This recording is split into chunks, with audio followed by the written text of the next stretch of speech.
Welcome. In this video, I'll show you how to add a credit card to Binance app. If you find this video helpful, please leave a like and subscribe to the channel for more such tutorial. Now, first up, go ahead and open up your Binance app. And once you're in here, go to the top left and tap on the Binance logo. Once done, go ahead and go to the top right and tap on the cogwheel or the gear icon. Just tap on it.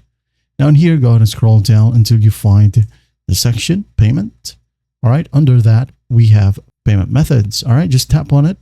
Now go ahead and select P2P payment methods. All right, tap on it. And once done, go ahead and tap on add a payment method. Down here, as you can see, these are the recommended banks from my region. All right, as you can see here, I have CIMB Philippines, BPI, because I live in the Philippines. If you want to look for other options, just tap on all payment methods. All right. And here as you can see, we have a ton of options right here. If you want to find your bank easily, just tap on the search function right here and tap down the particular credit card.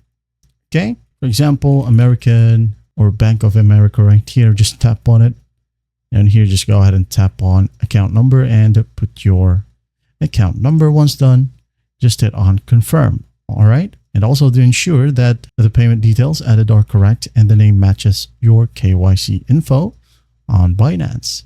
That's basically how you do it. Well, I hope this video helps and I'll see you in the next one.